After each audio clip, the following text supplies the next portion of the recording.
Welcome to the Let's Talk Wrestling podcast. What a humdinger of a show! Jumpy, beep, beep!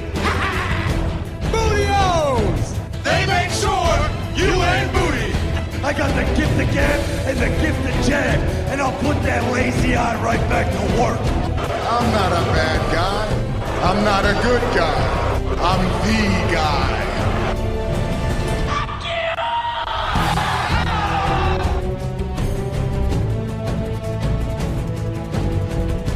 Hello everyone and welcome to the Let's Talk Wrestling podcast. The wrestling podcast where we give you brand new intros and brand new graphics because it's episode 125. Do you dig that, sucker? My name is Turbo Tony. I am the host of this show.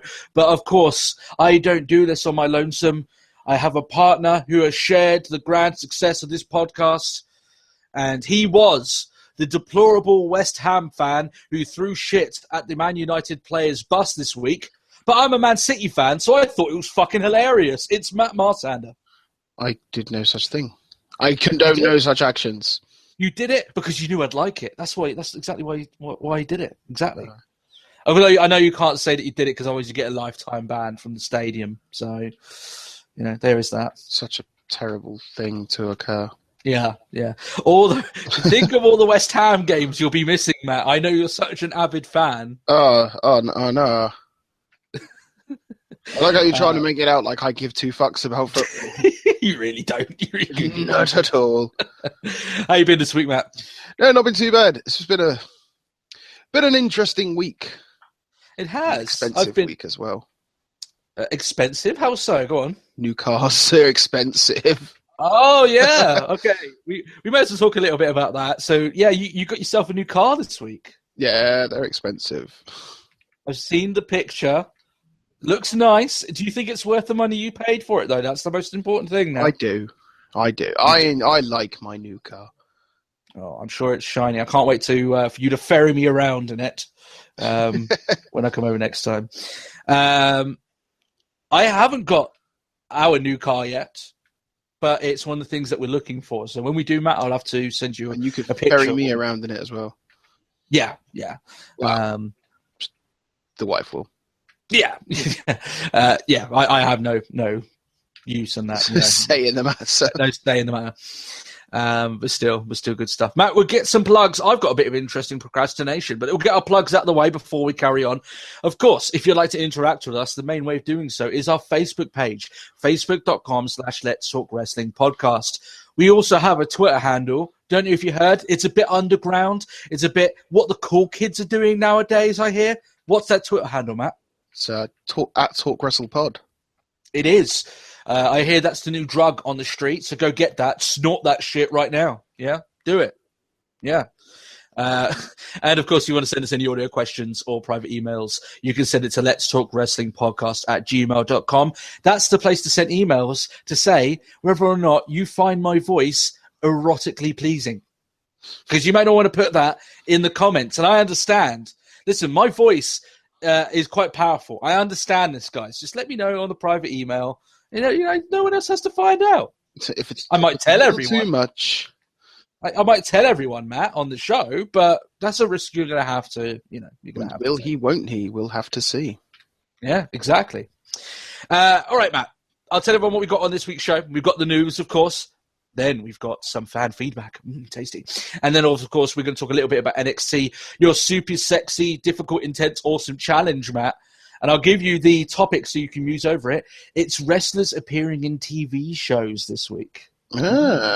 Interesting. And of course, we've got our Raw review this way. On the road to Extreme Rules, what did we think of this week's Raw? That will be at the end of the show.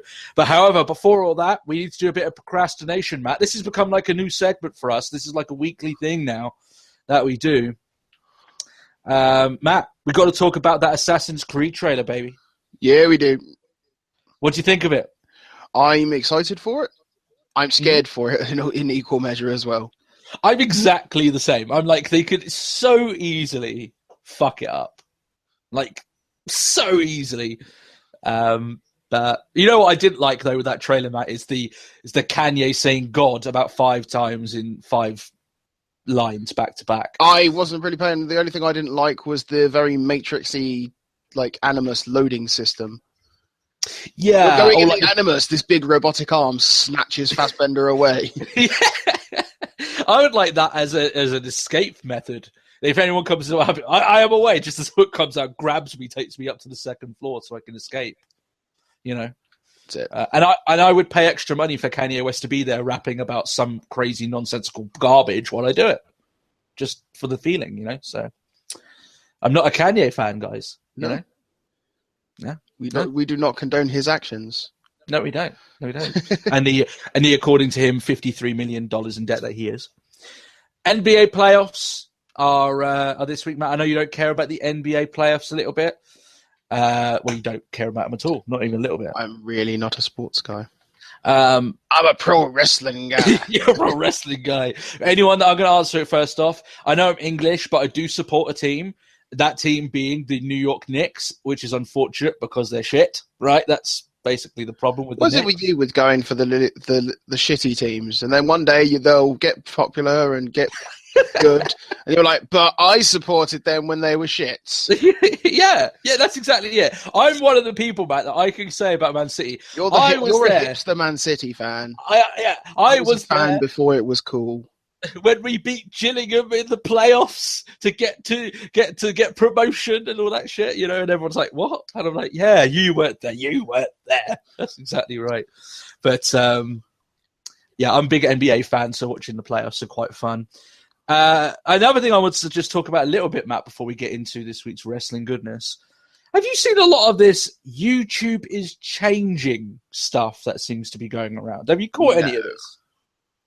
So apparently, there's a whole thing going around at the moment where, like, some of the more prominent YouTubers are talking about, oh, YouTube is changing. It's not what it was when we first came in. And there's you and me sitting there, Matt, and we're like, well, so we're kind of, we're not new to the game, but we're kind of small fry, especially in comparison to some of them, yeah. Right, racking in millions of views.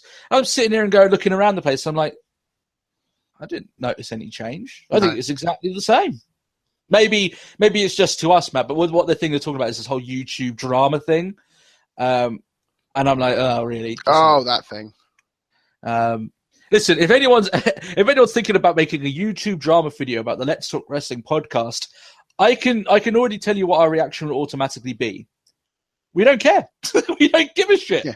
You can say whatever you like. I won't care, and I won't waste any of my time on it. So there you go. Problem solved, Matt. Done. Let the people that you don't want to do what they do. Fuck them. You know, that's the way I look at it. I'm like, so you moaning about it on YouTube ain't going to change anything. It's going to make it worse. Like when we moan about Raw every single week on this show, we only make it worse. Certainly feels that way sometimes. It does. Let's be honest. All right, enough of that procrastination, Matt. We've got actually one last procrastination. Go for it. Do it. I recommend you watch iZombie. iZombie? Is that the girl? Show. Is that the one about? Is that the one about the girl who eats brains and gets their memories? Yes. Oh, I have watched it. Why are you recommending it? Do you not like it? I'm not a fan. No. Oh, I quite enjoyed it. I like the main actress in it, but like I don't know. Let's just carry on. Oh, we are at an impasse, Matt, are we? Let's just carry on. Don't want to talk about it. There's a show that we must do. Okay, all right. I'll tell you what, Matt. I'll give it another try if you watch Orphan Black. How about that? Will we make a verbal accord? Oh, okay. Verbal accord. Done. I guarantee you I like Orphan Black a lot more than iZombie, but still. All right, into the news. Big news this week came out. It's unfortunate news, the kind of stuff that me and Matt really don't like talking about, but alas, we have to. Right? Because if we don't, people just ask us our views on it anyway, right? So that's the way it is.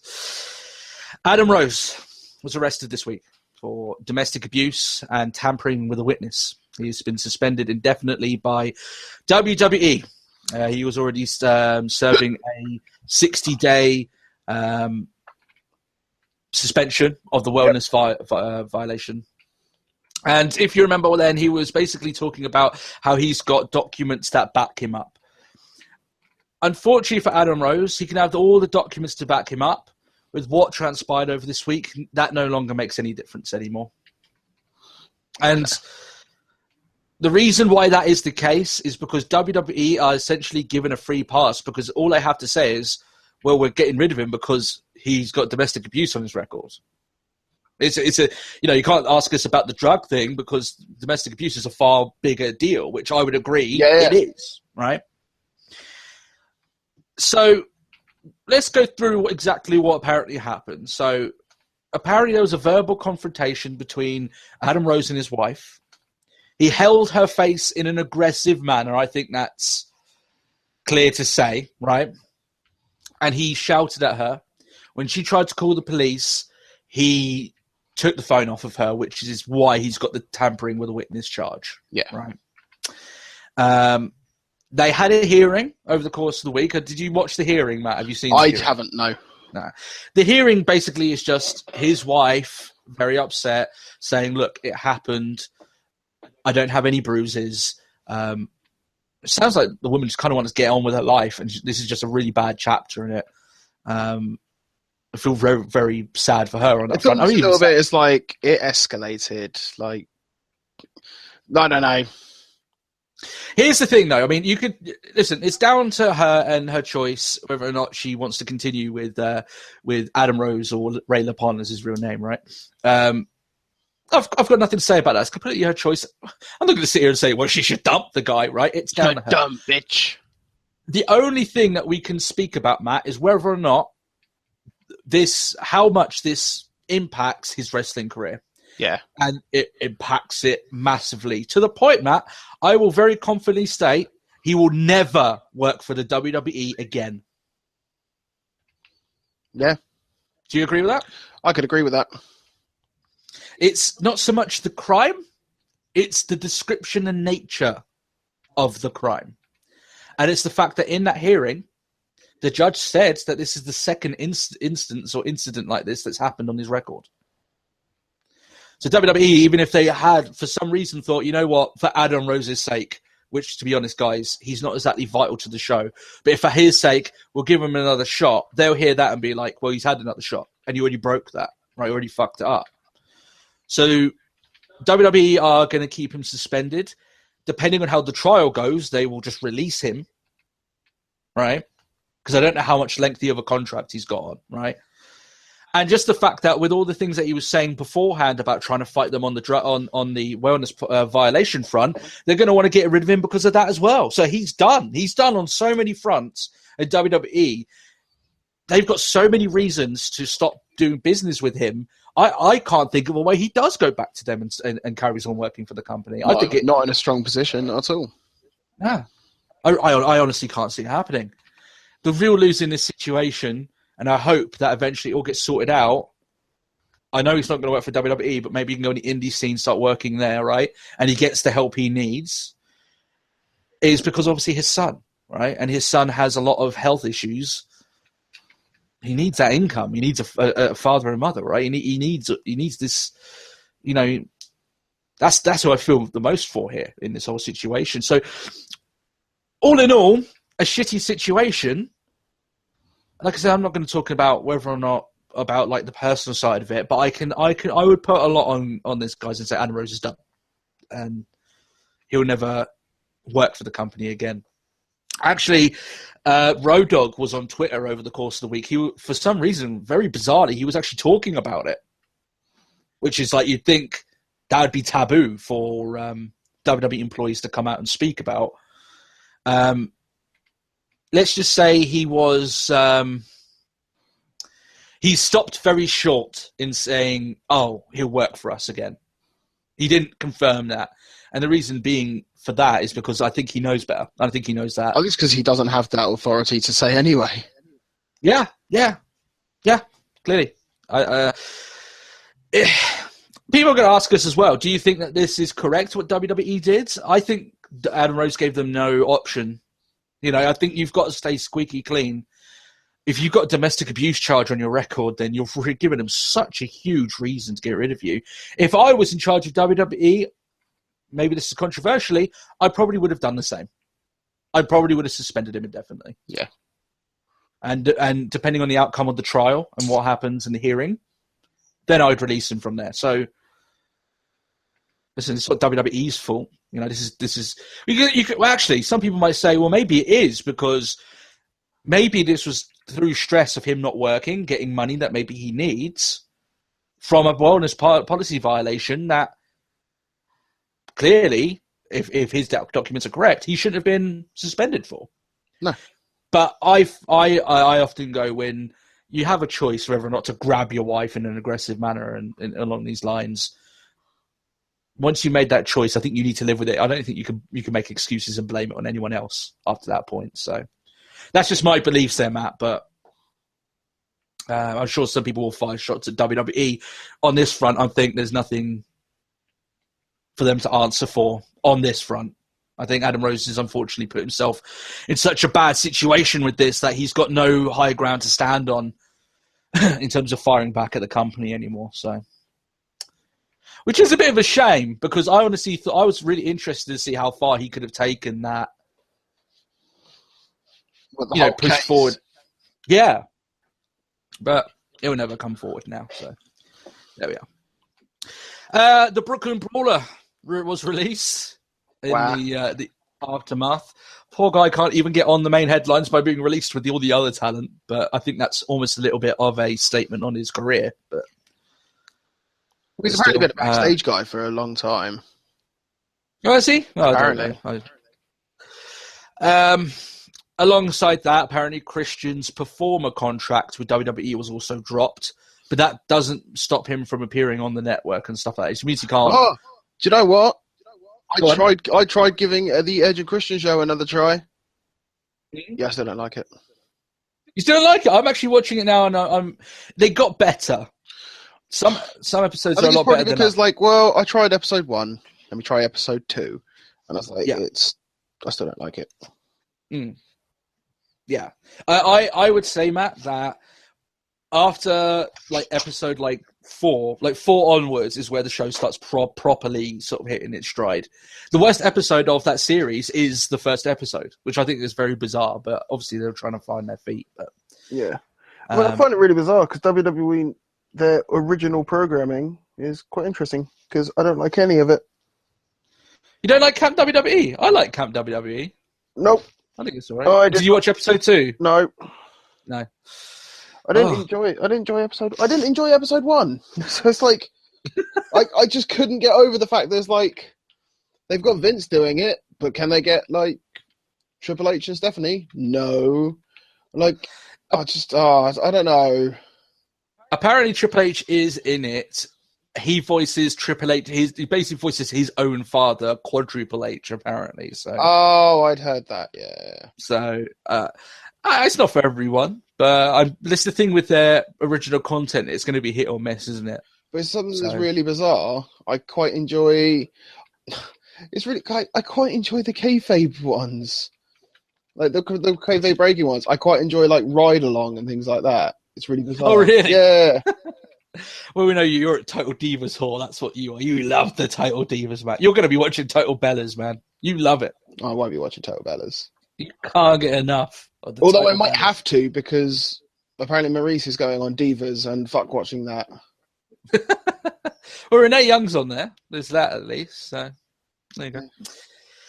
Oh, Matt, I take great delight in talking about the images that emerged of Paige and Alberto Del Rio embracing one another, shall we say? Yep. Matt, I take great pleasure in this because I love watching fanboys of Paige weep almost in unison upon seeing it. She's with another man. No! I was like, oh, really? If you haven't seen the picture, it's a picture of Paige and Del Rio kissing each other. I think they were they're at Disney. Disney, yeah. I honestly, fair play to them. I hope they have a great relationship if they are together. If not, then you know how things can get misconstrued. I don't really care. But I love seeing all the creepoid Paige fans fucking rage. I literally, the amount of wrestling groups and everything like this, where you've got one or two people that take their love for Paige to perverted levels. Yeah. I'm like, this is like a fucking goal. I love this. This is great. Put more Paige Del Rio. If you're honestly dating, put more pictures of you being together. I fucking love it. I fucking love it. I really do. So, what about you, Matt? Did you enjoy all the fans? I told you about it. Yeah, I quite enjoy it. Oh, it's so beautiful. It's so beautiful. It's just you see all these people as like somebody put up a picture of like, guess what I'm doing? Guess who I'm calling? It's a picture of like immigration control, and you're just like, fuck, really? I get that, like, to some of the extent, it's all sort of a bit tongue-in-cheek, but you genuinely, like, you see some... I've always said this, like, you see some ridiculous things. Yeah. With regard to, like, some fans and Paige. Yes, Paige is specific. She gets a lot of the grief.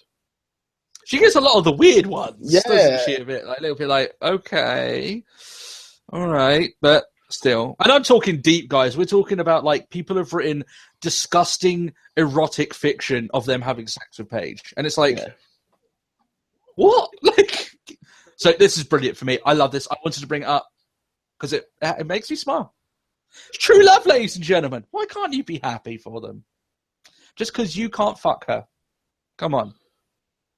That's it. You know, true love. Oh dear. Still. Fan feedback, Matt. I've got a few interesting questions this week. Of course, if you guys do want to leave any questions to us, you can do so at the comment section below, or all the lovely, awesome social media stuff that's now on the graphics. I put up the Gmail link up on there as well there, Matt, so that's now up there as well. No excuse. On the wonderful graphics. Oh, by the way, one of the things I forgot to say, on our Facebook page, I put up a new banner, and that's one of the experimental ones that I was playing with. So if you want to see something that we were thinking of using, but we went with the more, accepted design, go on the Facebook page. You can see what I put up there. It's badass, Matt, but I'm biased because I made it. So that's very true. All right, then. Juan Carlos, I hope I got that right, but asks us, why can't women have special matches like Hell in a Cell, ladder matches, etc.? Keep up the good work. Well, thanks a lot for that. I would say if you're looking for matches along those lines, just watch Lucha Underground because they have that shit all the time. Last week. Yeah. And plus, when they have their big deadly matches of awesome deadliness, normally the women are not too far away from that anyway. Yeah. You look at this week and Katrina getting fucking smacked over the back. Oh, you haven't seen it yet? Okay. Let's just say a foreign object was used. Okay, so I'll leave it at that. So I imagine that you're speaking about WWE with that statement. I'll tell you why they haven't, and I'll tell you why possibly WWE don't do it. And they haven't because we've had the Divas for the last 10 years, roughly, around that. It's been about a decade of the Divas, roughly. Wasn't it close to that amount, at least? WWE had no intention with that division of breaking ground and doing things in the women's division that had never been done before. They were a sideshow. Yeah. Look at the pretty ones. Look at them fight. Yeah, that's basically all they were. They were caught in a very weird space where they couldn't use the women in ways that they had before, which is bra and panties matches and send them out there and literally getting their tits out. I mean, there was more than one occasion where they literally just went, fuck it, this woman is getting her tits out for everyone. And that is exactly what happened. They couldn't use the women like that. Implements puppies. Yeah, right. They couldn't use the women like that anymore because it was frowned upon even back then. And they didn't have any further care or forward thinking with the division to do anything but that. So they were trapped in the Divas era, which is basically nothing, right? Now, I know they had a table match in that time, But guys, they did literally nothing afterwards with that. So that was literally like a blip out of nowhere. Right. Tables match. Yeah, I think Natalia against Lay Cool. I think she teamed with. I can't remember. No, it was Natalia. I think it was just Natalia versus Lay Cool. Oh, okay, and it was in like she. Or was it Natalia Beth Phoenix? I think it was Natalia and Beth Phoenix. Yeah, against Lay Cool. I remember. The match isn't that good, so don't go watch it. I didn't think it was. Where they fall off and they didn't go through the table. Yeah, it was. They used this like pink table that was thicker than most tables, and they wondered why it didn't give way immediately after them crashing through it. It just kind of they landed on it, and then slowly the table broke very late in a very late. Natalia just resorted to just splashing them through it, didn't she? Yeah. So, yeah, not exactly great. That's the reason why they haven't done it so far. It's because they just didn't care. And also, one of the things I think as well, they didn't have the correct personnel for it in some cases. I know they had some good female wrestlers, but you can't put two women who focus more on outside of the ring than inside of the ring in a ladder match, because it would probably be one of the most embarrassing matches that they'd ever pull off, because the women just wouldn't know what to do. They wouldn't be willing to take the same sort of bumps that the men would take, right? Or if they were, WWE weren't going to give them the opportunity to. Now, things are changing a little bit, so maybe over the course of next year you might see... We've seen an Iron Man match. Yeah. We actually saw a hardcore match, funny enough, with Victoria and Trish Stratus back in that time that I was talking about. I think that was that's not 10 years. That's not Divas, though. That's women. That was the women's championship, so even then, right? So yeah, we've seen some different stipulations. WWE find themselves in a really good situation here because of them not using the stipulations before. It's completely untapped. So down the line, if they decide, okay, let's build a blood feud between Sasha Banks and Charlotte, we want it to end in a steel cage match, shit, that is marketable right there, because they can put it on everything. The first ever women's match in a cage for the championship. Breaking new ground. Look at our women testing out new waters. You know exactly how they would spin it, right? So through their own lack of care, they find themselves in a bit of a fortuitous situation.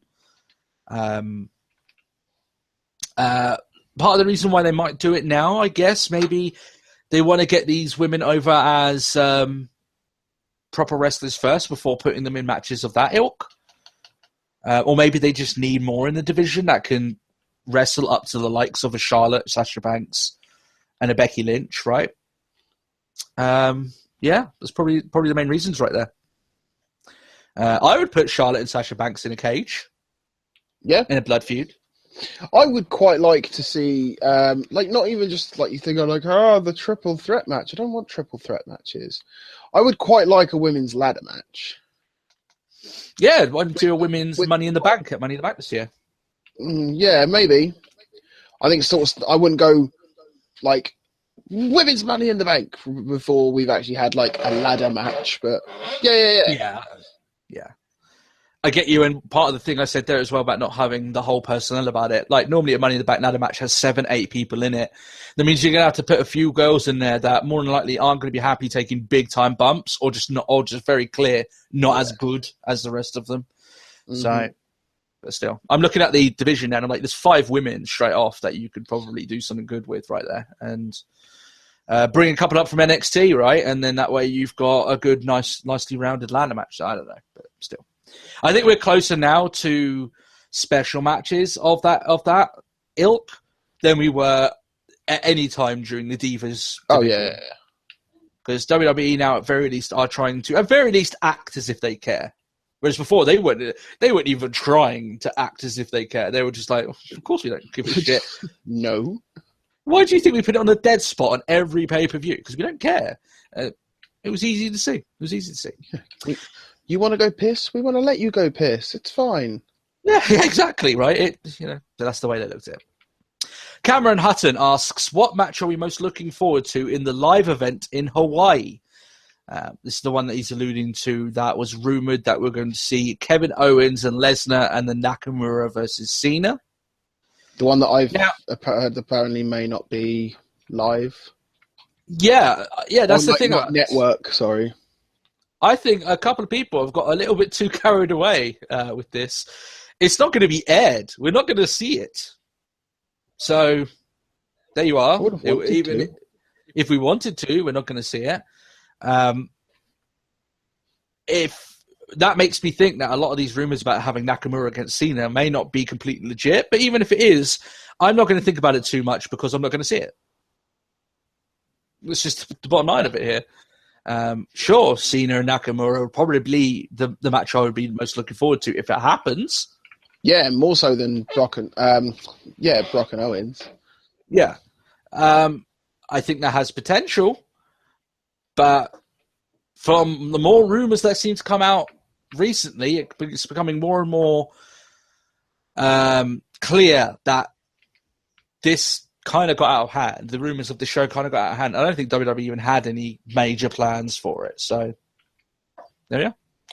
Put line for it. And that's one of the things as well. If they're advertising Lesnar to be there, if Lesnar's doing a house show there, then I'm pretty sure that the WWE would be making strides to air it live. Yeah. So I'm not even sure if he's going to be there. If they're not airing it live, then maybe he's not even going to be there. So still. Alex from Wrestling Boom asks, what would be our top 3 Lucha Underground versus WWE matches? He's still playing Fallout while listening to us. Have you played Fallout anytime recently, Matt?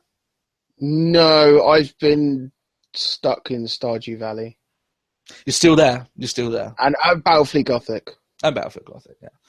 And Battlefield, just in general, as we've started getting into that. Yeah, that's it. So yeah, getting ready for 1. I need to get back into it because I made that third-person melee-only character for a bit of a challenge. So maybe I have to get back into doing that. So many games coming out now, and I'm like, I don't really have time. You know, I want to play the new Tomb Raider game and XCOM 2, all that other stuff. But there we go. All right, let's get back to the actual question. I think we've answered this a little bit before, so I'm going to answer it again. But if I answer it different, it's just because how I'm feeling at this time. Yeah. One that I don't think would ever change is that I want to see Brock Lesnar and Mil Muertes. Not Brock Lesnar and Matanza?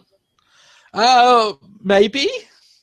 In my list here, because I came up with 5 matches, I put Matanza against Roman Reigns just because I think it would be funny. Oh, what? Just to watch him just get out-wrestled and destroyed? Yeah. Fair enough. Matanza would out-wrestle him. Yeah, he would just annihilate Roman Reigns, you know. And all those 2 to 8-year-olds would cry. Are we talking current day or like current day WWE? Because I would quite like to see Matanza versus Peak Kane. I guess it is now, but yeah, Matanza against Peak Kane would be pretty fun. Even Peak Taker, True. You know, which is like WrestleMania 25 Taker, right? Other matches: Seth Rollins, Prince Puma. Yeah, I think we've said that one before. Yeah. Another one: Sasha and Charlotte versus Sexy Star and Ivelisse for a little bit of women's action that I think would be pretty decent right there. Yeah. Yeah, that's 5 for you. So there you go. Five matches for you there. And like I said, I'm sure we've been asked that before, but it's completely fine. I honestly don't mind talking about Lucha Underground. So there you go. That's it. I kind of feel like I'd want to throw a cage match into it somewhere. Oh, have that Lesnar and Mill in a Hell in a Cell. No. No? As in not a cage match as in the stipulation. As in from the 559 cage. Oh, okay. I knew we were going to get confused with that at some point, but yeah. Cage in a... Let's just do cage in a cage again. Why not, you know? I still feel really bad. Why? Because, like, poor Sagrada. Oh, poor Mascarita Sagrada. You know, because he dialed the number and he got fame, but not how he thought he would get fame. Yeah, that's it. Yeah. There we go. Axel Diaz continues the question of last week of Ring of Honor buying TNA last week, saying that Wrestle Talk TV reported that they would try and use TNA as a way to get international connections. I'm not saying you're wrong. I'm sure the report is sound. But my initial response to that is That seems like a completely bizarre reason to buy an entire company for its international connections. I'm like, TNA, Ring of yeah, Honor it might has have, international connections. yeah. I'm like, TNA, yeah, sure, they might have some connections in England, sure. They tried to do stuff in India, but that didn't work. They didn't have the connections to make that logistically work. They had to cancel the entire tour that they were basically advertising and teasing for ages. They just had to cancel it and not do it. So I'm like, in terms of international contacts, I'm like, surely a company like Ring of Honor would be able to organize a UK tour on their own and make their own contacts rather than buy out TNA. They've got working contracts with New Japan. I'm pretty sure they can sort it out. Yeah. Japan is a lot harder to travel to than the UK, right? So I just think that, like, making their own contacts and doing a UK tour, which I'm sure they've probably already dabbled in already. I just don't know. Like I said, I'm sure the report is probably correct. I'm not going to go out and say, oh, it sounds like shit. Just to me, it sounds like a bizarre reason to want to buy out your competition is for the international contacts. If you're buying out WWE for the international contacts, then fair enough. I'll go, well, they've got people and offices probably situated around the globe to know how to get shit done on tours in different places, right? And they've got long-standing good relations with a number of arenas across the world. But TNA, TNA can barely fill out the fucking Impact Zone whenever they do tapings and shit. So but still, there. Anthony Smash asks, this is a humdinger question, Matt. A humdinger. If there was a movie based on a WWE storyline, what storyline would you want it to be based on?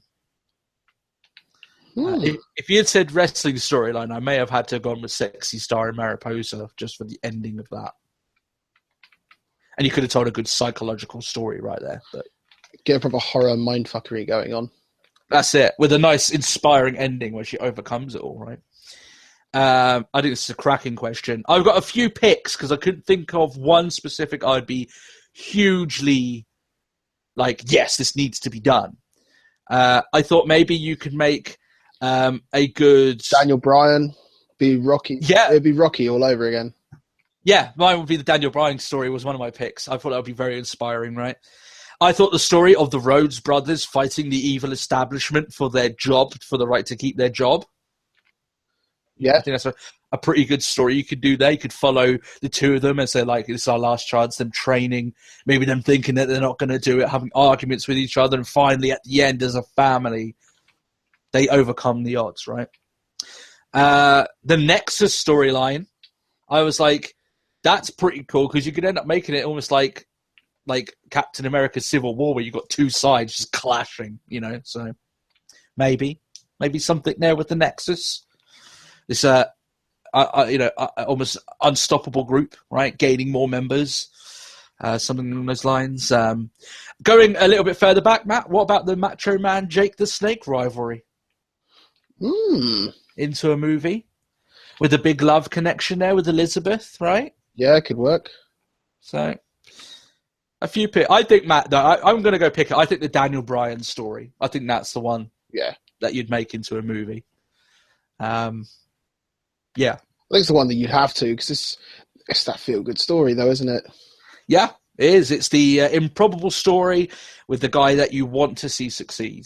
Everyone loves an underdog story. Everyone loves an underdog story. That's our questions for this week. If you, like I said at the start, if you want to leave any questions, the comment section and our social media outlets are all on the graphics or in the description below. So all that good stuff for you there this week. Okay, Matt. I'll ask you again, even though I think I know the answer. Have you watched NXT this week? No. No, of course you haven't. You're far too busy to be watching NXT. Look, I was watching NXT. I haven't watched Lucha. I was like, I don't know what's happening. It's one of those things, Matt, that NXT at the moment kind of runs a bit slow anyway in terms of its storyline, so it's not too much of a problem you missing it that much. I kind of get that impression. Yeah. I'm not falling out of love with NXT. I still enjoy it. But I'm not needing to rush and watch it as much as I'm doing with Lucha Underground recently. So, yeah. Take that as you would. They had Finn Balor returning this week. He beat Elias Sampson. I thought it was it meant to be Demon Balor? No, it's just him. No demon, anything like that. Then the whole video package they did on Raw was for nothing. Well, they're always going to set up that maybe the demon is becoming... And he made some sort of audio clip goodness reference to the demon taking control and all that sort of stuff. But okay. He didn't paint up or anything like that. Regal... Excuse me. Wow, that's impressive, right? The demon. That's your demon struggling to come to the fore. All you need now, Matt, is a bit of body paint and some and a really cool entrance theme. You're set. Really, Regal though confirmed that the next takeover we're going to see Finn Balor versus Samoa Joe for the 4th time. This is the 3rd time in 3 takeover specials. I'm a little bit worried about that. I'm like, I'm not the biggest fan of that. I'd like to see Finn Balor wrestle someone else. I've enjoyed their matches, but I'd like to see him wrestle someone else. I'd like to see Samoa Joe wrestle someone else. Yeah. But you know what? They've got. We just want our Samoa Joe Nakamura match. Yeah, that's what I want. That's the thing, though, Matt. When I was thinking about it, I'm like, I don't like about this, but I'm like, what does NXT go to? The next 2 major contenders you could probably say are Nakamura and Aries, right? But they're still in the midst of a build-up run, you know? There's no point putting them in a title match unless they're going to put the belt on them. And, yeah, that's the way I look at it. But still, it's one of those things that I hope they've got a big-time women's match planned for that because... I'll be looking at the card, and if they're going to do Asuka against Nia Jax and Finn Balor and Samoa Joe, I don't think that's not nearly going to have as much of a kick as the other shows have had. But no, we'll see how it goes from there anyway. Talking of that, Bayley versus Nia Jax is set up for next week. I think that Nia Jax is going to beat Bayley and make herself the number 1 contender, but I think it'd be pretty damning for Nia Jax to lose twice to Bayley when Bayley, I just think that would put her back quite far. And Bayley can lose this match and then go onto the main roster. It's not a problem. She needs to go onto the main roster this year. I think it has to happen sooner rather than later. I think she's wasting time in NXT now. I think she's done her job. She was a great champion. Yeah. And then Nakamura kicked Riley's ass out of the door. And in his final match for NXT before he was released. Been having fun with Nakamura's matches, but they're basically like 5 or less than 5 minute wonders. I'm hungry for a real proper Nakamura match where we can get really stuck in and he can give us another match of the year candidate. That's what I'm waiting for with him. But no, by no means am I saying that I expect him to be going out and doing that every single week on NXT because I think it would diminish it, but still. I want that I want a nice, juicy Nakamura match. That's what I want. But there we are. Matt, it's no longer your time to be quiet with things you don't know. Because now you need to know stuff. Okay? Oh, yeah. Just bits. Pieces. Things. Yeah. All that other humdinger stuff, right? Because it is time, ladies and gentlemen, for Matt's super sexy, amazingly difficult but intense, awesome challenge this week. It is wrestlers' TV show appearances. There are a couple of rules to this particular challenge. The first of which that you must name the wrestler and the television show. Okay. You don't have to name their character. I just need their, because sometimes... Who it was and what it was. Yeah, what they did. I just need to know the name of the wrestler and the TV show. Okay. All of the shows on this list are not WWE Network shows. Cool. Okay? Right. They're the only 2 rules. 5 questions, 10 points up for grabs. Are you ready? Go ahead. Okay. Number 1. This wrestling legend / blockbuster movie star had to travel to an intergalactic location for one of his earliest performances, although many people would have killed to fight Jerry Ryan.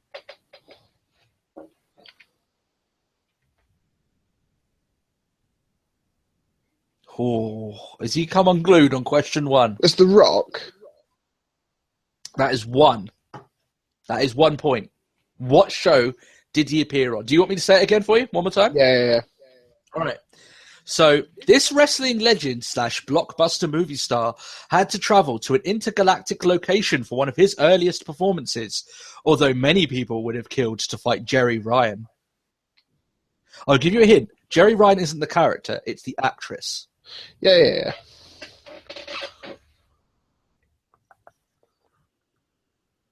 To fight Jerry Ryan. Mm-hmm. An intergalactic location for one of his earliest performances. I don't know. Are you gonna skip it up? Yeah, I'll skip it up. All right. Jerry Ryan, Matt, is the actress that played 7 of 9 in Star Trek Voyager. Yeah. It was Star Trek Voyager. He fought 7 of 9. The Rock was in. Yeah. Did you not know this? No. Yeah. There was this episode about this like fighting ritual that this place had, and 7 of 9 was fought the Rock, and he gave her a rock bottom. Where's my phone? You need to see this shit right away. I remember this, Matt, because I liked Star Trek Voyager quite a bit. I used to watch it a lot with my dad. Being a wrestling fan, watching Star Trek Voyager, suddenly The Rock comes out. I'm like, what? What is The Rock doing in Star Trek Voyager? Fighting 7 of 9? But, yeah, it's one of his earliest performances. No fucking. Yeah, I can hear you watching it. Oh my god. Doesn't he look a lot different back then, man? Go look up on YouTube, guys. It's brilliant. It's really good. I love what it is. It's like, oh, and he does the eyebrow and everything. Oh. Can you smell what the Rock is cooking? 7 of 9. I'm going to take Captain Janeway back to SmackDown Hotel. Are you ready then for number 2? Okay, go on. All right. Next one. Number 2. This Hall of Famer stuck it right to the heart of an evil millionaire by purchasing his house in this legendary animated comedy. Bret Hart buys Mr. Burns' house. Yes, and the show is... That's The Simpsons. It is indeed. Well done, Matt. Yeah. Nicely done. I like that, Matt, because Bret Hart is obviously one of the big favourites of mine, and just him making to cock. It's good stuff. Yeah. Was old man smell. It's old man. That's exactly it. Yeah. All right then. So you got 3 out of 4. Not too bad to start off, actually. Number 3. Just when a certain CIA agent needed guidance on true American values, this Hall of Famer was willing to answer the call and walk into the horizon stark naked.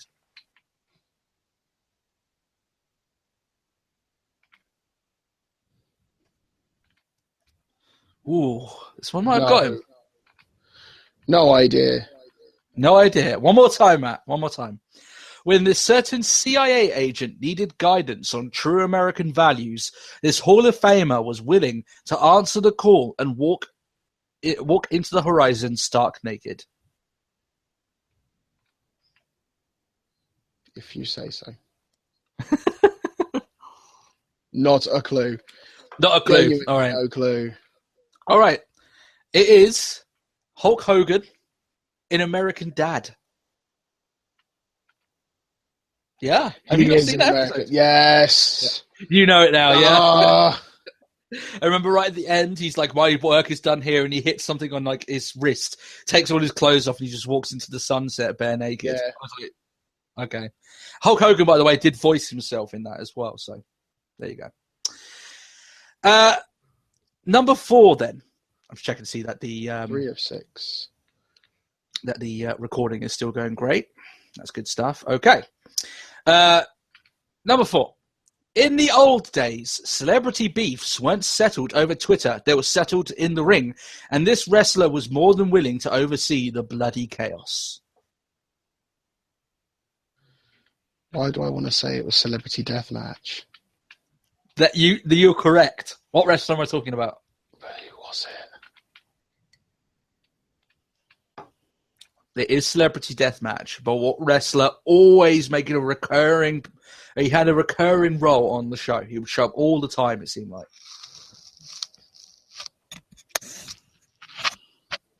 You know what's even weird about this, Matt? When we went over to see Takeover London, we watched Celebrity Deathmatch, and he was there. And he was on the. That was ages ago. Oh, you're gonna kick yourself with this one. I know I will, and I'm gonna let me kick myself. All right, it's Stone Cold. Yeah. Yeah, you can see him now in clay form, right? So you got Celebrity Deathmatch, though. There's that. That was a much more entertaining way of celebrity beefs getting quashed than the usual Twitter bitching. Twitter bitching. Number 5. This WCW mainstay traded in the macabre and face paint for biker gear and a hate for meth labs. All the while, Chuck Norris was ready to spring to action. I will say to you, Matt, I don't know this one existed until I looked it up today.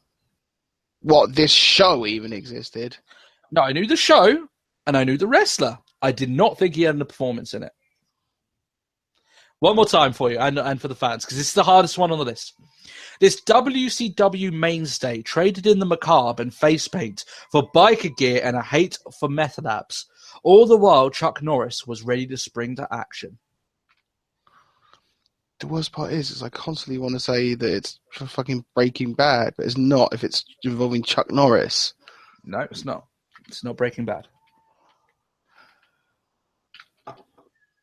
It was... Is it Vampiro? No, it's not.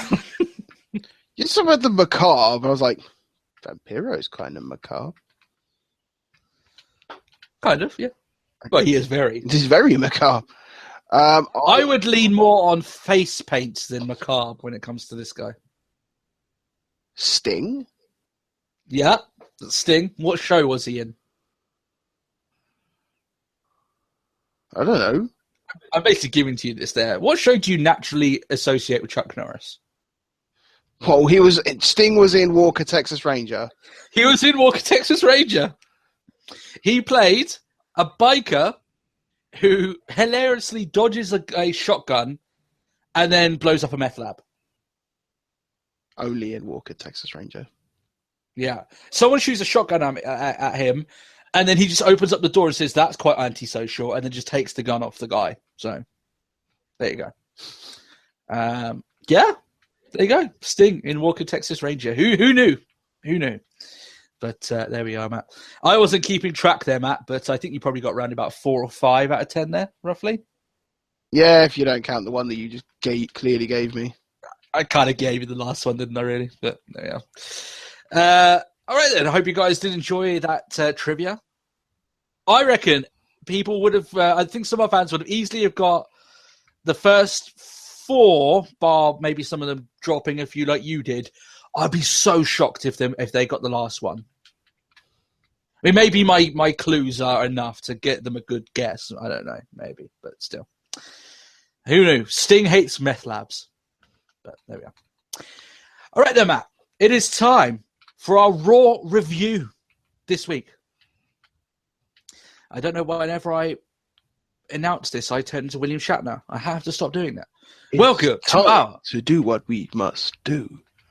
For the Raw review with Turbo, Dirty, and... It sounds a bit more like a New Day Sucks chant. Raw review. Raw review. Yeah. So still on the path to Extreme Rules, Matt. We're emanating from Omaha. Right off the bat, we're being told that we're getting a rematch from last week's 6-man tag match between the newly dubbed The Club and the If family. you like a lot of chocolate on your biscuit, join the club. Okay, sure. I don't know why. It's literally just came into my head. I'm just thinking like old TV adverts. Yeah, I'm sure that anyone that lived in, is that like a particularly British thing, or is it like everywhere at that time? I don't know. Huh. I'm sure a few of our fans are too young to know what club biscuits are, but there we are. Anyway, Hey, they are still around. yeah, but there's no adverts for them anymore. True. Chris Jericho starts off the show with the highlight reel. He tells us that Ambrose was meant to be his guest, but he was taken out last week. He does, however, Matt, he has the corpse of Mitch, the plant. He does a vile thing here, Matt. He takes a page out of Triple H's book and fucks its brains out. The irony... No, let's not go that far. The irony being, Matt, that Mitch was Katie Vick's plant. Oh, yeah. Yeah. You can't say WWE is consistent with that. That's as consistent as you get. Of course, that didn't happen. He shows tweets about Mitch. The crowd start chanting for a plant. And I'm thinking to myself, Mitch the plant is more over than Roman Reigns. Yeah. Yeah. He says that Mitch is worth more to the WWE than Dean Ambrose is, even if Mitch amounts to $12.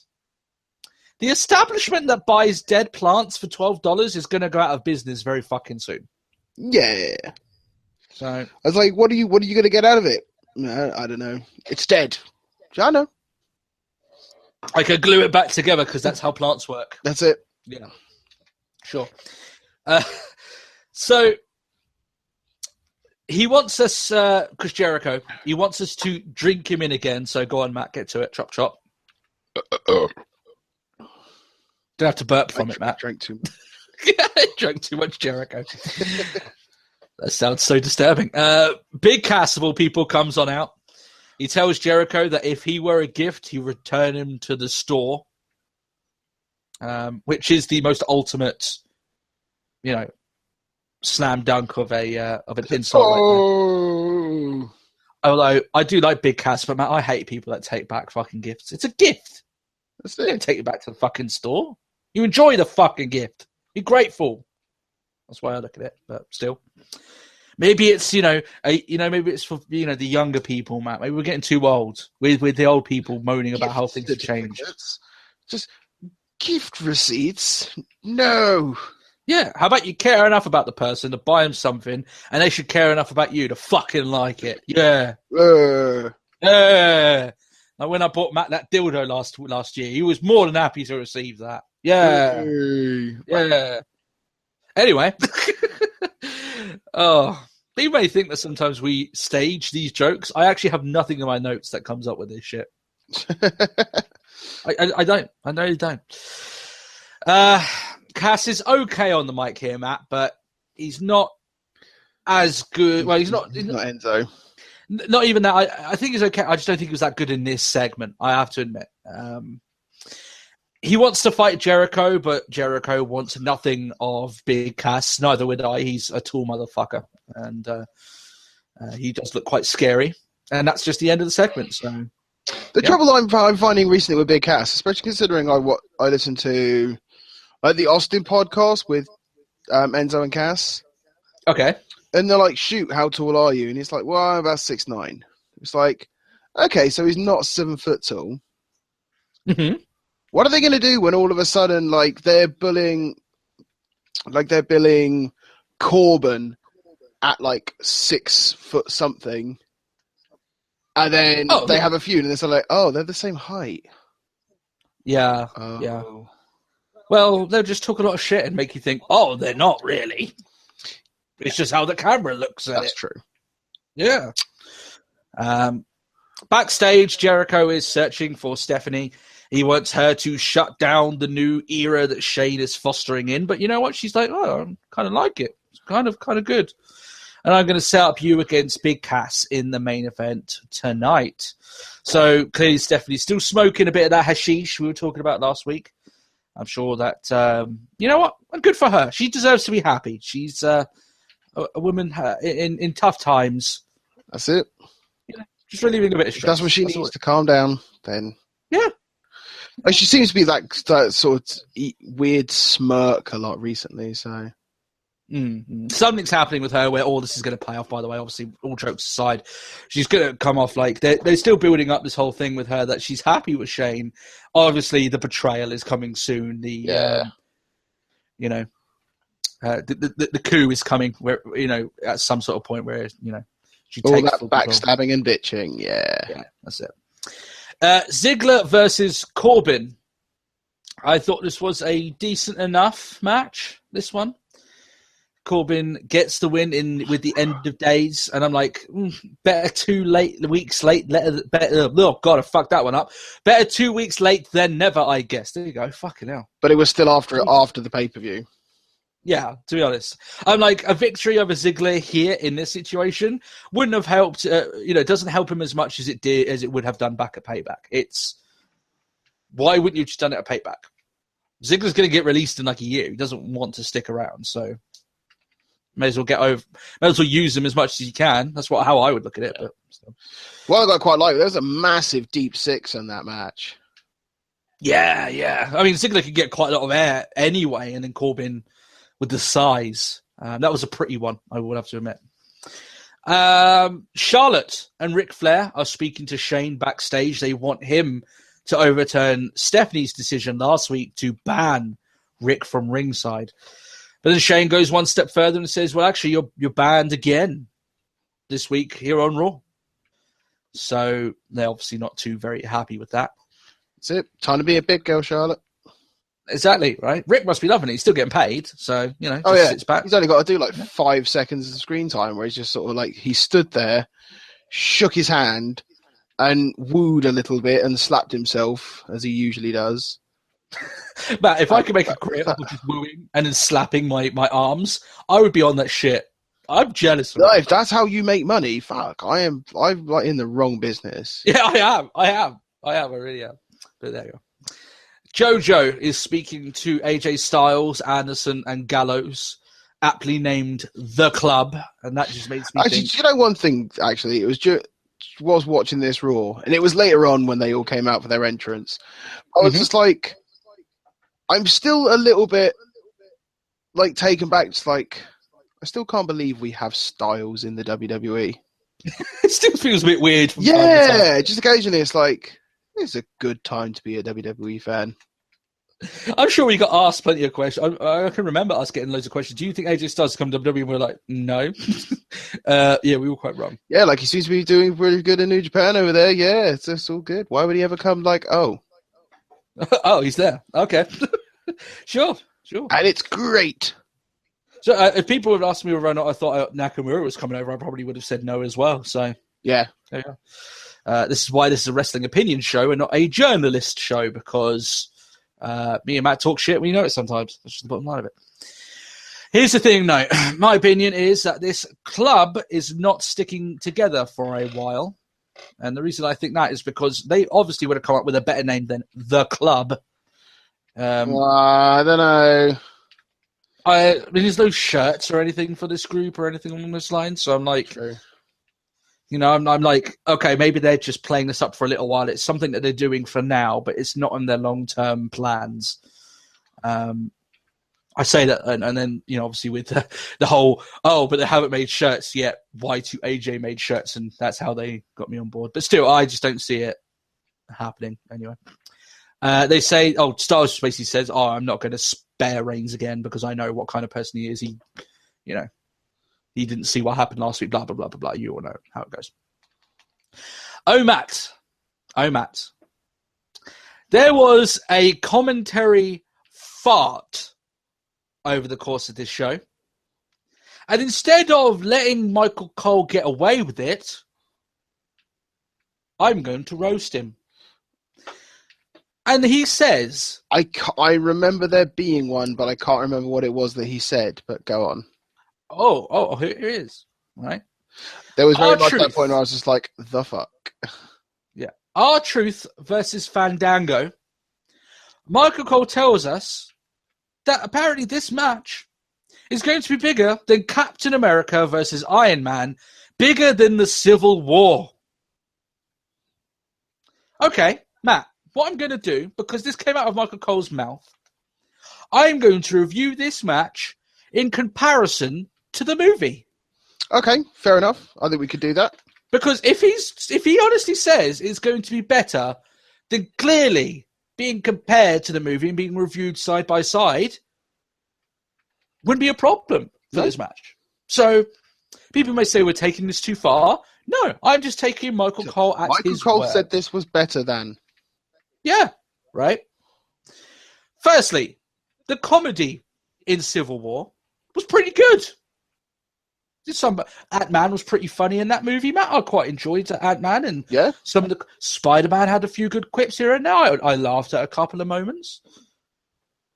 The comedy in this whole storyline between R-Truth, Goldust, and now Tyler Breeze and Fandango is on the level of if you'd asked the character of Eugene to write it for you. Yeah. So the comedy doesn't match up. The action, Matt. So R-Truth and Fandango wrestled for probably the bare minimum of, like, let's say 2 minutes, right? Yeah, quite possibly. Maybe that's being a bit generous on that front, but still, right? Civil War had a running time of 2.5 hours, right? And one of the action scenes took like a good half an hour to complete, and it was one of the greatest action scenes I've ever seen in any movie to date. So I think we'll give that one a Civil War as well, will we? Yeah, I think we should. I think we should. The finale, Matt. The finale in Civil War, where friends are pitted against one another in a battle of morals and beliefs, and keeping them, you know, their friendship and solidity, and you know, fighting against each other despite all that, right? The heartbreak of this partnership no longer being what it once was. Next to R-Truth doesn't want to be friends with Goldust. Oh, Goldust doesn't want to be friends with him now. Yeah. Oh. I don't like you. Well, I don't like you either. Oh. So I think we'll give the general plot and endings to Civil War as well. So when he says, Michael Cole, that this match will be bigger than Captain America versus Iron Man, I'm going to recommend this match over Civil War in the same way I'd recommend rubbing your dick over a cactus over a blowjob. Yeah. Don't think I can explain it any better than that, really. Right? No. There's I don't think you could draw a better comparison, to be fair. Yeah. Listen, rubbing my dick over a cactus is painful and very uncomfortable. So was this match and the storyline. There was another one. This wasn't. I did pick up on this, and I was a bit offended. Yeah. But there was another one which was like, I can't remember when it was, and I think it was JBL who said it. But it's like, since like this match, since SmackDown, it's like it wasn't on SmackDown. It was on Raw last week. You dumb fuck. How do I know? Because I don't fucking watch SmackDown. Oh, that's still there. You go. It's JBL and Michael Cole for you. There you are. Shane and Stephanie are speaking to the IC title contenders. They revealed that they're going to make a triple threat for the IC title match, but Sami Zayn shows up. He wants an opportunity. Of course, the idea of Sami Zayn and opportunity being in the same sentence doesn't exactly make Kevin Owens very happy. Very happy. Shane gives Zayn an opportunity against The Miz. If he wins that, he gets put into that match, making it a fatal four-way match. And Shane and Steph tell each other afterwards, I think you handled that pretty well. Yeah. Good stuff. I like that. I like that too. We're working well together. That's it. Shane is perplexed, but I'm telling her she's smoking the hash. She's taking a trip to the Magic Land, burning the happy leaf, whatever way you want to say it. She's doing it. I'm telling you right now. She's taking And she's the trip better up off. Magic Mountain. Exactly, right? Dancing with the pixies above, sort of thing, right? That's it. Anyway, Charlotte versus Paige. Natalia is on commentary. There's something about her that always comes across as if she's rehearsed. Yes. I can't quite put my finger on it.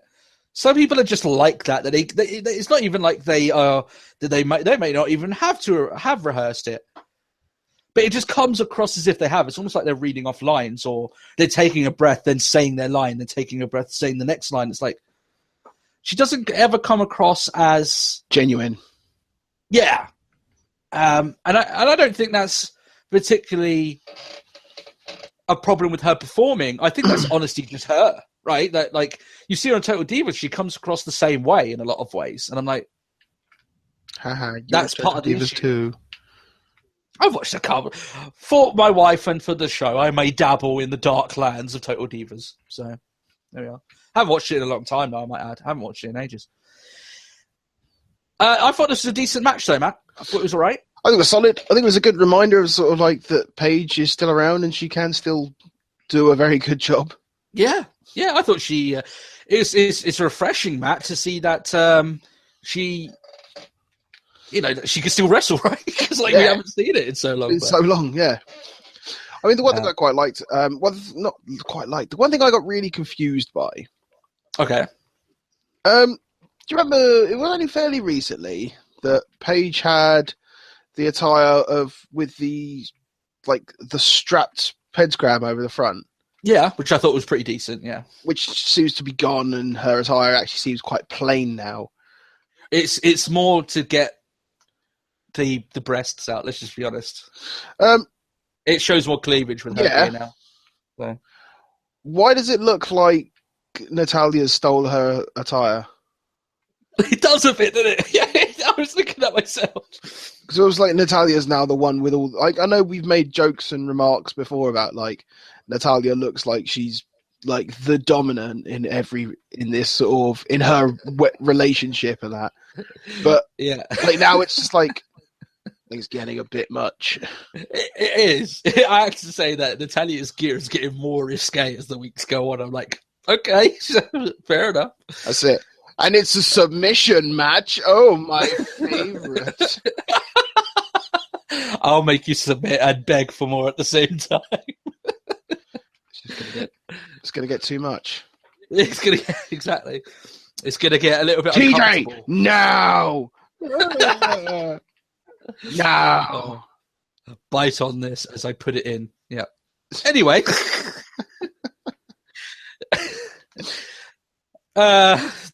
Anyway, good match. It was a good match. Yeah. Ric Flair shows up. And because he can't stay away from scantily clad women. He can't, no. he didn't even know he was out there to help Charlotte. He just saw Natalia, which is naturally driven towards her, right? So but still, he does distract Paige. The thing is, though, that it doesn't end up getting Charlotte the victory because Shane comes out with an army of referees to escort Rick to the back, give him his medication. He just doesn't know where he is. And with that distraction, Paige uses the most devastating finishing move in wrestling history, the roll-up pin, to win the match and upset the champion. So she's the new number one contender, right? The match at Extreme Rules is a triple threat match. Wrong. Isn't it? No? No. No? Nope. Oh. That's weird. Yeah, I thought so. It's a bit strange. Okay. Talking of people beating someone for a title match, Sami Zayn versus The Miz. I will say something, Matt. I put this up on our Facebook. Sami Zayn's consistency in his matches is going to play somewhat of a role in the Wrestler of the Year awards at the end of the year. I refuse to say, a lot of people are saying it's a two-horse race between Styles and Nakamura. I refuse to say that when Zayn is putting out consistently week in, week out great performances. I was going to say between Styles and Nakamura, but one of the best matches of this year was Nakamura-Zayn, so how is he out of the... You know what makes this situation even more awkward? Is if... Oh, no, we've already had it. Sami Zayn did wrestle Styles, didn't he? And that was a good match. Very good as well. Well, there you go. This is Matt, we're gonna be tearing our hair out at the end. It's gonna be one hell of a debate as we talk about it towards the end of this year. Who gets that? But they've still got half a year to impress us. So still, I got this match again from Sami Zayn. Good, pretty good. Lengthy, lots of close calls. Sami Zayn picks up the win, and I will say, Matt, that the IC title match at Extreme Rules, it's been booked fairly well. All the people in the match have a legitimate claim to a title shot, right? Yeah. Owens never got his rematch, and he did beat Sami Zayn. So if you're looking at it on that front, he should be close in line, right? Cesaro's shot for the title, which he earned properly, was blocked and caused a DQ at the last pay-per-view. So technically, he should have another shot, which he's getting. Yep. And now Zayn has earned his shot by beating The Miz. Everyone has sense for being in this match. Good job. That's good stuff. I like that. Good stuff. I was going to say, and we have that after we were just talking about the women's match where Paige wins. Is she in the title hunt? No. No.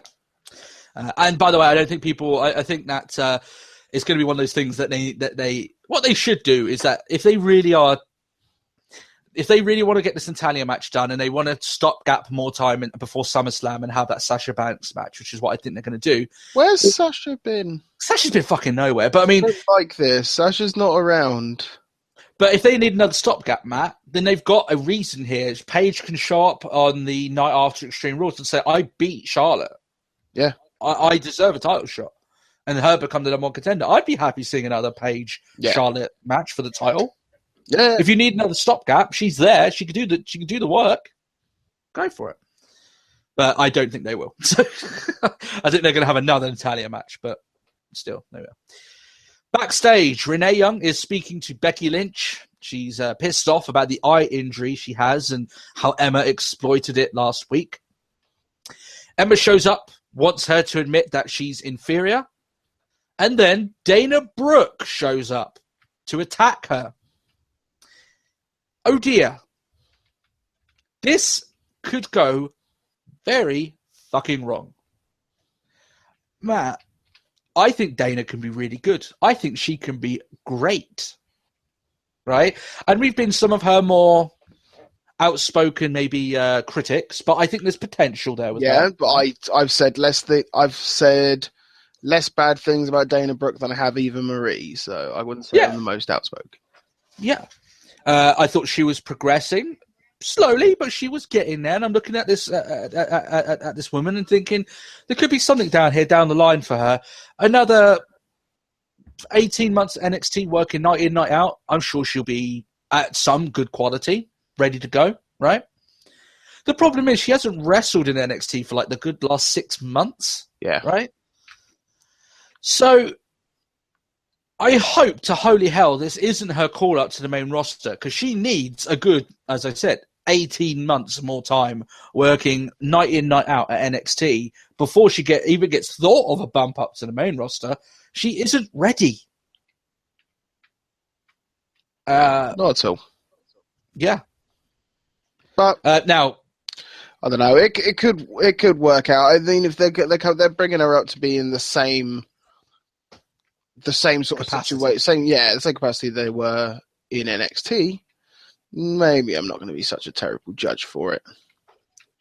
Yeah, but it's one of those things, Matt, that even then I'll be looking at it like maybe there's a case here. Maybe she got an injury and it's one of those things that she could be a good manager, but she's going to be out for quite a long time. So they think, well, this is just a good thing for her to get experience by very least being. I don't like the attire they've given her.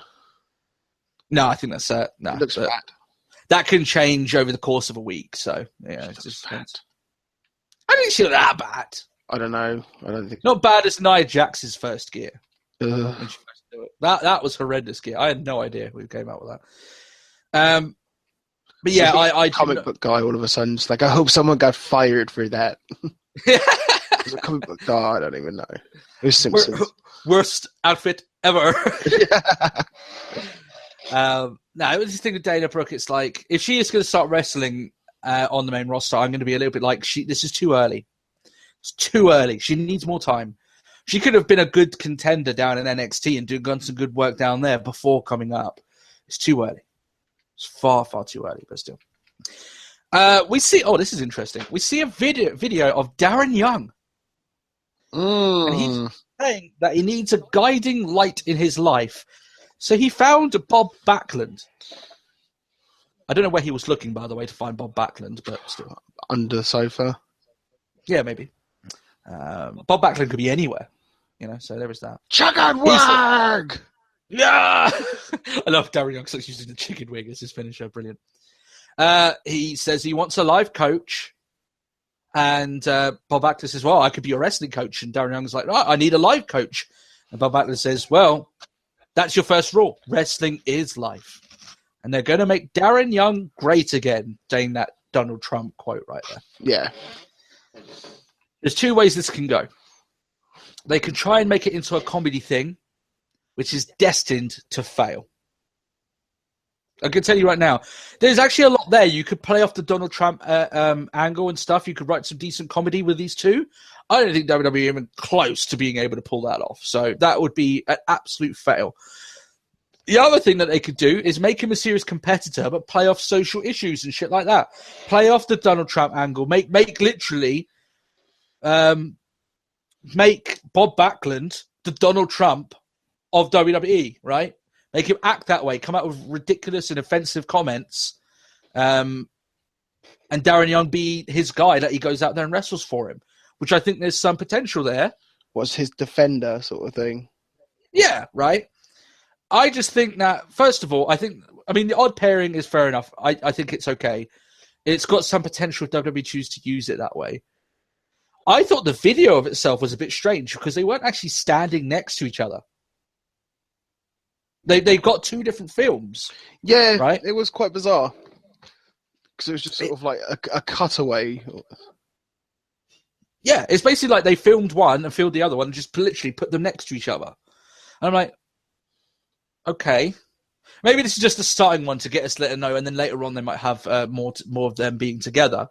But I was a little bit like, that just came off as a little bit jarring to me. But there is potential here. I'm just not entirely sure WWE can tap into it here, and they can really use that as a statement and stuff like that, Yeah. But now when Zeb Coulter first came in, I think WWE, I think they did something with that character. They made a pretty decent statement about how, they were making a statement about how some people can be that blindly racist, right?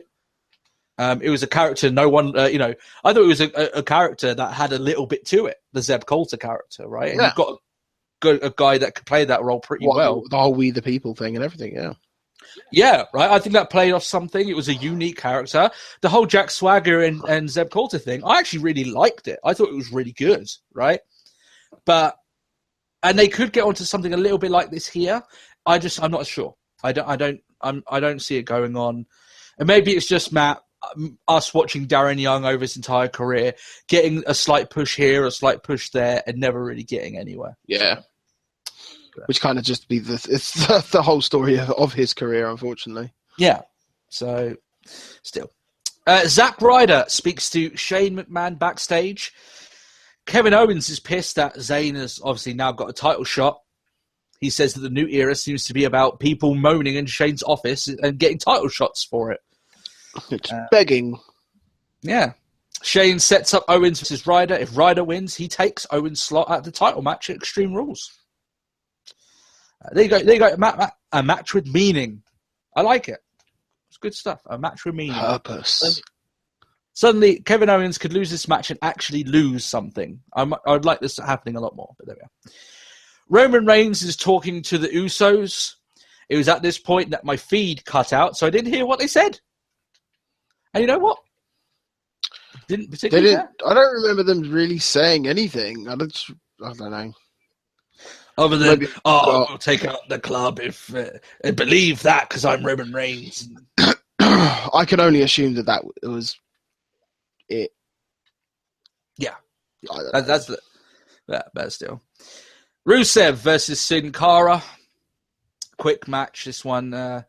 Kalisto decides that being a face is overrated, so he distracts Rusev, who is dominating his tag team partner, kicks him in the head. By the way, at this point, Rusev and Lana have not cheated at all. So it was a bit weird that Kalisto decided, fuck it, I'll just do it anyway, right?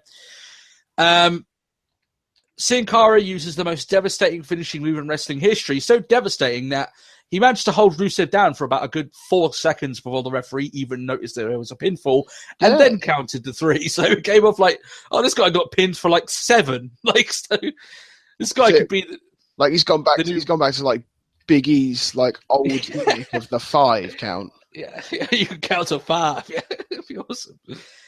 But still, you know what, Matt? It's just weird seeing Kalisto with the US title on Raw. I honestly thought the WWE had forgotten about him.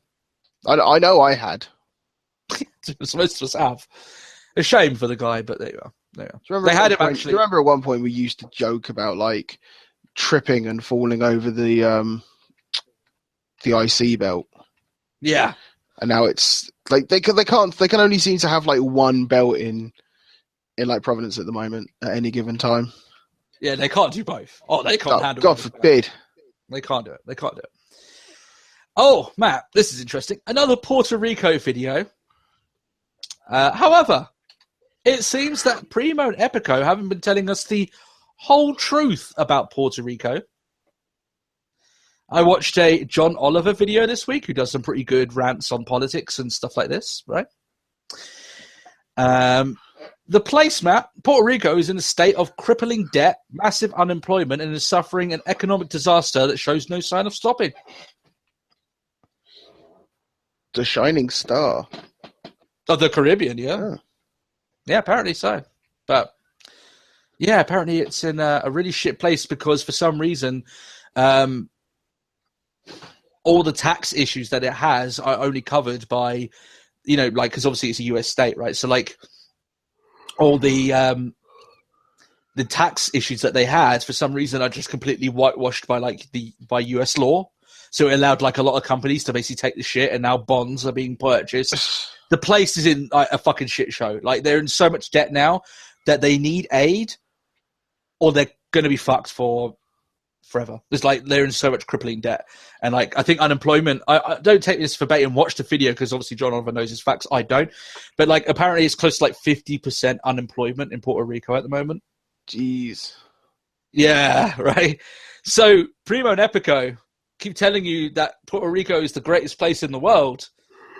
Maybe they should start paying off their deficit first if they're beating the drum of Puerto Rico a little bit. But there we go. I bet WWE didn't even use a local film crew. Yeah, exactly. Yeah. they gave no jobs to the surrounding public, right? So there you go. The club. I bet it wasn't even filmed in Puerto Rico. It was probably just filmed in Florida. They literally just did it at just some random place and then just did a couple of sweeping shots that were already done of Puerto Rico like a couple of years ago. Just stock photos. Yeah, exactly. Poor Puerto Rico. But there we are. The club versus Reigns and Usos. Roman Reigns is booed as he comes out because we know that Omaha is a smart mark city, of course. Be cheered. He wasn't cheered when he first came out. No, they weren't when he first came out, but there were Roman Reigns cheers. There was Roman Reigns chants between the 2 to 8 year old demographic because you could hear their dropped voices, unbroken voices. Oh yeah, exactly. So here's the thing, though. Like, you know, the whole thing about, it's just the smart cities that are booing Roman Reigns. Literally every city that Roman Reigns has been in the last 3 months must be a smart city at this point. Omaha is a smart city. Is it really? Is it? No. Come on. Add them to the list of smarky cities alongside, like, fucking Chicago and Philly. Omaha. Fucking hell. Matt, it could be that everyone's going, ooh, because Reigns is awesome. Right? Or they're all looking at his championship. Are we so shiny. Are we going back to the whole Simpsons thing? Yeah. So they're saying boo earns. Yeah, that's exactly what they're saying, yeah. It's funny how the club are wrestling heel. They're taking cheap shots at the Usos, which causes elimination, by the way. But the crowd don't give a fuck. Their hate for Reigns is just far too strong. They're just like, yeah, cool, awesome, great. Sure. Punch him in the mouth. Do it again. We love it. It was at this point, as I said, Matt, that all the 2 to 8-year-olds start cheering Roman Reigns on. And I'm like, the Cena 2.0 thing is so real. And I thought, like, could you not have booked someone? I know Cena did good business for them, but do you not think they could have learned from their mistakes of the 10, 15 years that Cena had been in prominence? Did they not learn anything in that time? No, they learned nothing. They're booking Reigns exactly the same, and guess what? It's attracting the same audience. It's hard to take him as the Samoan badass when you've got 2 to 8-year-olds going, "Yay, Reigns!" and all the guys around are going, "Fuck this guy!" Right? It's like, why don't you like Reigns? Fuck it. I like Reigns, but I mean, fucking hell, I can understand he's stale as shit and he's been booked horribly, and literally, he's the definition of being shoved down someone's throats. He should turn heel straight after. He should have turned heel the night after WrestleMania. Yeah. That's exactly what he should have done. But there you go. Anyway, Kyle Anderson gets eliminated. The last Uso gets eliminated. During a commercial break, great timing, WWE. Gallows gets eliminated with a Superman punch. Yes, the move that Reigns uses all the time. That beats no one. Beats Gallows. And Reigns sets up Styles to go through the table again. Anderson hits him with a chair, causes the DQ. Reigns spears both Anderson and Gallows. I don't want to hear anything from WWE in a year's time about them going, I wonder why Anderson and Gallows aren't getting over anymore when they're getting speared and beaten so easily by Roman Reigns. I don't want to hear anything like that ever again. Styles goes for the style clash on the chair. Reigns muscles out. They tease one of them using the chair for what seemed like 5 minutes, and then nothing really happened. So I quite like that little standoff, though. Yeah, it wasn't as bad as I'm making it out to be. It was okay. And the match itself was fine. I will admit, you're right. It dragged on. But it was quite a nice little bit. Yeah. And you know what? The Styles... Like, can you pick that chair up quicker than I can deliver a forearm? Yeah. Let's see, shall we? But it's one of those things there, Matt, that Reigns and Styles, they've got a little bit more fuel in this rivalry. I hope they don't go the whole 3-month thing with them, though, because, like, I think that's so dated, going the 3. I mean, Underground, they come up with a rivalry and settle it within a month, right? Pretty much, unless they've got a long-standing storyline. Next week, we're settling this. Yeah, okay. Yeah. Like, you know, you look at Sexy Star and Mariposa. Yeah, sure, their storyline started, like, right at the end of season 1, but they didn't wrestle each other, like, at very least, and they didn't wrestle each other one-on-one for ages. And when they did wrestle each other, I think it was like in a tag team match. Yeah.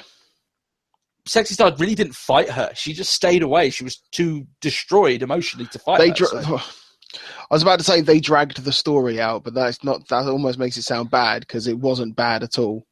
No. They gave it time.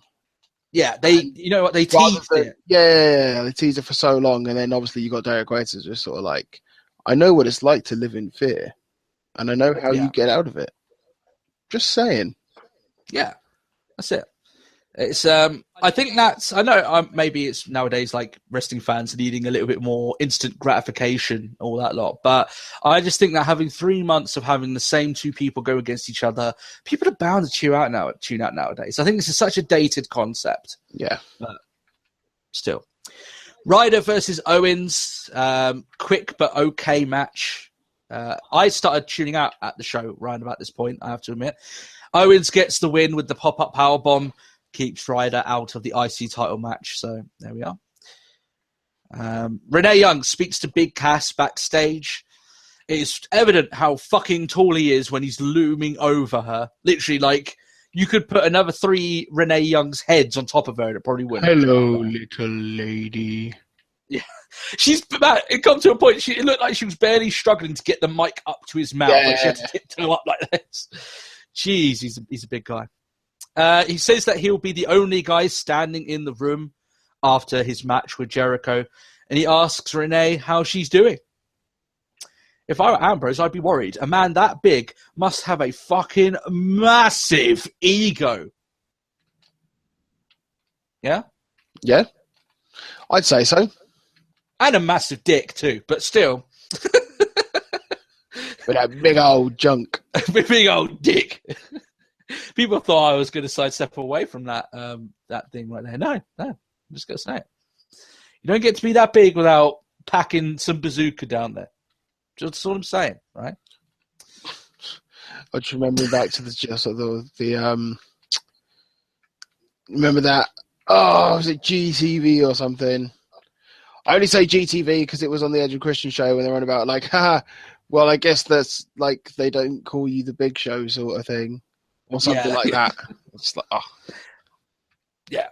haha, Dick, I choppy jokes. your pee-pee.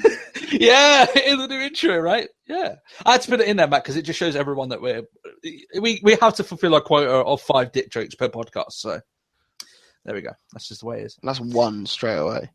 One straight out of the bag, right? Exactly. The New Day are out. They threaten to use the extreme power of the extreme booty. They plan on deploying Naomi. She's the extreme booty, right? I'd say so. I'd say so. They tell us to hail the booty. Oh. No, see, here's the thing, right? They say hail the booty, and then they go, at the end of it. But I'm like, hail to the booty is a strange and wonderful version of Hail to the King by Avenged Sevenfold. So instead of Hail to the King, it's just Hail to the booty, right? So. I'm expecting that cover to come out very soon, by the way. So people, chop, get on it. They tell me to call my mammy and call my pappy and tell them that the New Day rocks. So I went and did it. He didn't seem too happy about it, though. Oh, Daddy-O. Didn't like it very much.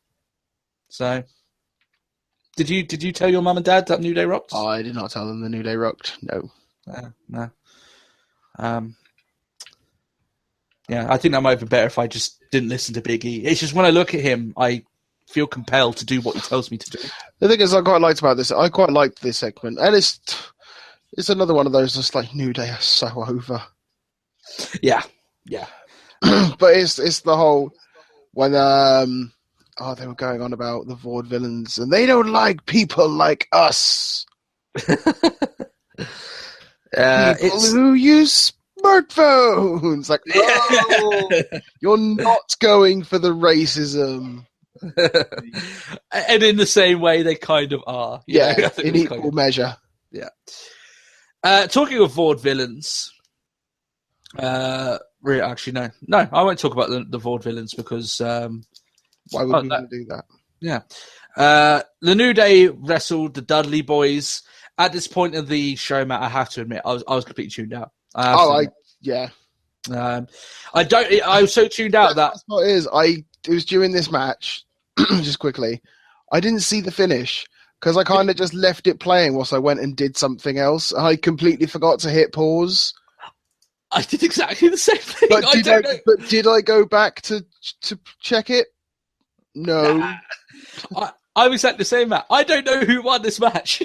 I was doing something else. I came back and Jericho was doing his entrance. And I'm like, oh. I was exactly the same.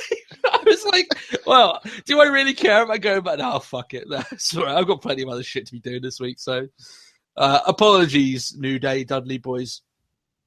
I overheard that the vaudevillains attacked after this match, but I don't know how this match ended or whether or not it was any good.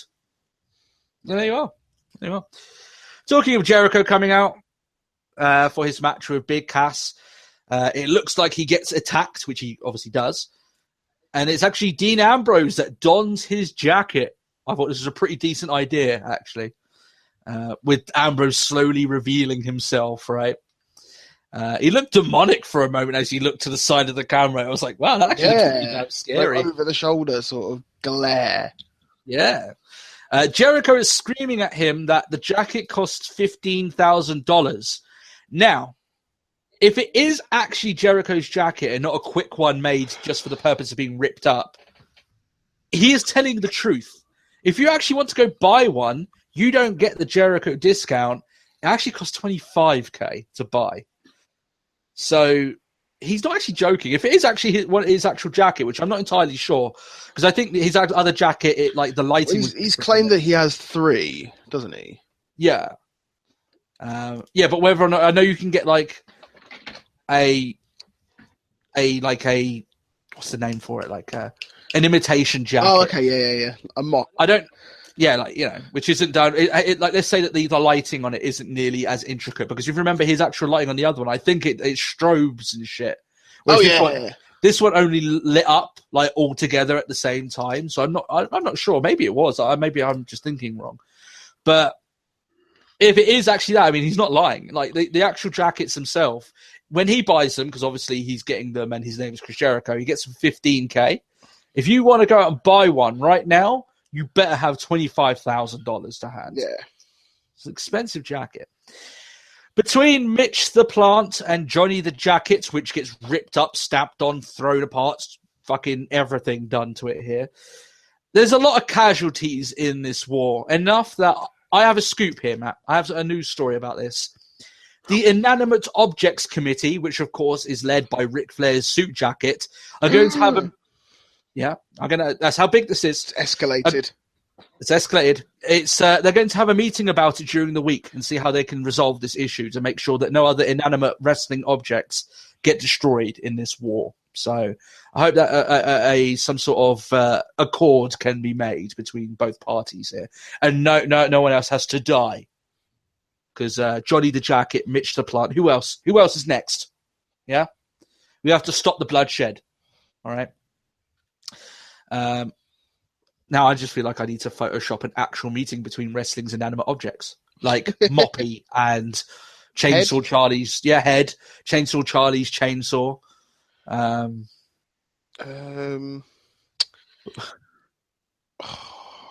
stuff. I don't know. Leave it in the comment section. A wrestling inanimate object that needs to take place in the Inanimate Objects Committee, which is headed up by Ric Flair's suit jacket. Let us know what would actually be there, and I'm sure we'll have quite the interesting list right there. But still, Jericho gets his jacket back, or what's left of it, but pisses off Big Cass enough to lose the jacket again. And then Ambrose just finishes what he starts with some scissors, cuts up the jacket, while Jericho looks on in abject horror. Yeah. So as much as everyone's like, the main event was actually Kevin Owens versus Zack Ryder. Yeah, because this match never started. It wasn't. Oh, no, what was the match it would have been New Day. Yeah, the New Day Dudley Boys, yeah. Now... it does help a little bit that I guess that I actually thought the segment was pretty cool. And I thought it was a pretty cool idea of what they did with the jacket and everything like that. So fair enough. That's okay. And I've long gone past like, I definitely need a main event at the end of the show. At this point, Matt, even with the segment being really good, I'm just fucking exhausted. I'm like, okay, I want this to be over. Right. Yeah. 3 hours. I'm out. I'm done. And all that. Stephanie and Shane at the end, talking about what happened in their office. Shane says, we're getting on so well recently, we should star in the next episode of Ride Along. Ha ha ha ha ha. I'd watch it. I think that'd be quite funny, honestly. Shane ends the show by looking at a picture of Shane and Vince longingly. Clearly she's plotting something. You're just waiting for the reveal. The grand plan, the reveal. All in all, Matt, I thought this Raw was okay, bar a few stupid moments on commentary here and there. And some matches that kind of didn't capture my attention. I just thought one that lost steam. I thought it lost momentum. That's what match it was. Go on. Because the United States match, when I was saying about like dumb commentary? Okay, go on. Apparently, the Battle Royale for the number one contendership that Rusev won was on SmackDown. Oh, really? I remember reviewing that. Yeah. Like last week. When it was on Raw. When it was on Raw. Oh, funny that. But still. It's not the first time JBL will fuck up. I doubt he cares. So that's the way it is. For him, he must be like, I can fuck up more than anyone on this show. And my job is completely safe. I think no one ever reprimands him. Like, I don't want to wish illnesses and anything on other people. But I pray for the day that JBL wakes up in the morning and goes, I've lost my voice. I've got laryngitis, Although they let fucking Johnny. Yeah, I was going to say Johnny Ace carried on. And they let him on there for fucking ages, even though his voice to Norman is out. People. Fucking John Laurinaitis. Oh, he's so talentless. It's brilliant. Yeah, I think it was just a Raw that lost steam to me, and it was hard to keep up with when it got to the end of the show. I would admit that. Maybe it was just me, and I had to do a lot of stuff this week, so I was less open to this Raw keeping my attention. But I can only give the review of how I felt at the time, so that's the bottom line of it. What's your review, Matt? What's your review on our review scale? Worth the once. Worth the once? Yeah, I'll go worth the once as well. I was thinking of skipping it, but I was like, nah, yeah, worth the once. Go for it. Well, okay. I mean, you had there were some good matches. Like, the 6-man elimination match was good. The Zayn-Miz match was pretty good. It's just a mess show. It's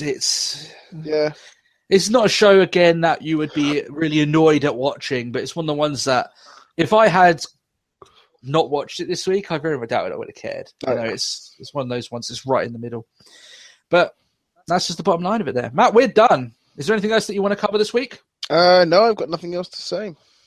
It's been a fun episode, 125. Jeez, it's been a long road. I'm not planning on stopping yet. I hope you guys do like the new intro and the new graphics. I know I said I wasn't doing a new intro, but I just came up with the idea of the whole Roman Reigns thing and then Mariposa telling him, fuck you. And then I was like, okay, yeah, I need to do that. So that's what ended up being made. We'll do our plugs, Matt. We'll get the hell out of here. We got games to play. Lead on. You do. If you guys would like to interact with us via Facebook, you can do so on our Facebook page. I was going to say, you can do so via our Twitter. Facebook.com/Let's Talk Wrestling Podcast. The fabled Twitter handle, Matt. Drop it for me. The Twitter handle of @TalkWrestlePod. It is indeed. And if you guys want to send us any private emails or audio questions, you can send that to Let's Talk Wrestling Podcast @gmail.com. Thank you very much for watching this episode. Leave a like, leave a question. And if you're new to the show, hit that nice, juicy, awesome subscribe button. That way you can become one of our almost 650 subscribers here on this channel, which is good stuff. Good stuff. Apart from that, guys, I hope you have a great week. We'll catch you all again next time. And for obviously more Lucha reviews and obviously this next week as well. And now we have to start planning for the big episode 150. I have to start looking at some of our more funnier clips, Matt. So I have to start thinking about them. If anyone has any of those clips in mind, leave them in the comments below because obviously if you guys really found it funny, then I'm sure I would have as well. So remember on the top of my head, anything like that. I still think you talking about chloroforming people was one of the best parts of one of the montages I did. So yeah. How is your Stinky Rag doing? Stinky Rag, Old Faithful, still doing good. Old Faithful, still does the job, right? Still old, reliable. Like it. All right then, guys. We'll catch you all next time. Have a great week, and we'll see you then. We'll catch you soon. Bye-bye. Bye-bye.